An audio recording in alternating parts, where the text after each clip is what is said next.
দর্শক, জাতিসংঘের অধীনে শহীদ ওসমান হাদির হত্যার তদন্ত নিশ্চিতের দাবিতে প্রধান উপদেষ্টার বাসভবন যমুনার সামনে শান্তিপূর্ণভাবে অবস্থান করছেন হাদি পরিবারের সদস্য এবং ইনকিলাব মঞ্চের সদস্যরা। আমরা সরাসরি সেখানে যাব, আমাদের সহকর্মী সাজিদ সরকার সেখানে রয়েছেন।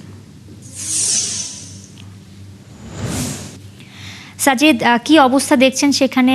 হাদির পরিবারের সদস্য এবং ইনকিলাব মঞ্চের সদস্যরা কি বলছেন, বিস্তারিত যদি বলেন।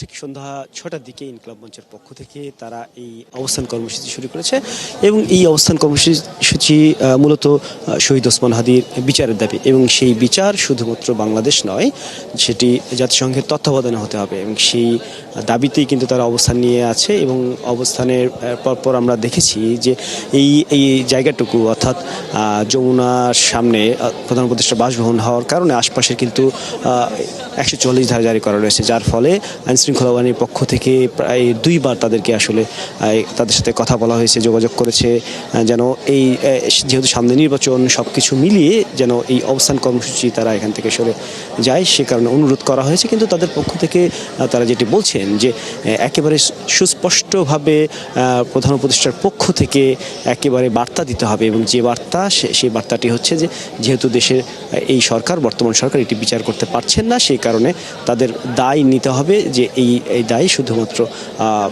আইনশৃঙ্খলা বাহিনী নয়, এই তত্ত্বাবধায়ক সরকার, এই সরকার বর্তমান অন্তর্বর্তীকালীন সরকার, সেই সরকারকে দায় নিতে হবে। না হলে সামনে এসে বলতে হবে এটি জাতিসংঘের অধীনে তাদের এই বিচার করতে হবে। তবে দুদফা তাদের পক্ষ থেকে, পুলিশের পক্ষ থেকে বলার পরও তারা এখান থেকে নড়ছেন না, তারা অবস্থান নিয়ে আছেন।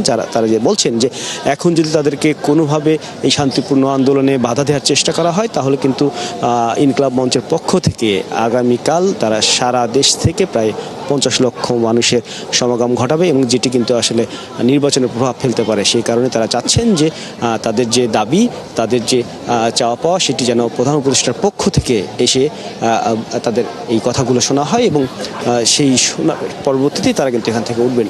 এছাড়া তারা এখান থেকে উঠবেন না। একই সাথে তারা দায়ী করছেন যে সরকারে বেশ কয়েকজন উপদেষ্টা রয়েছেন যারা কিনা আসলে দেশ বিরোধী কর্মকাণ্ড থেকে শুরু করে এই ওসমান হাদির হত্যার বিচারে বাধাগ্রস্ত করেছে, সেই সমস্ত উপদেষ্টারও তারা পদত্যাগ দাবি করছেন।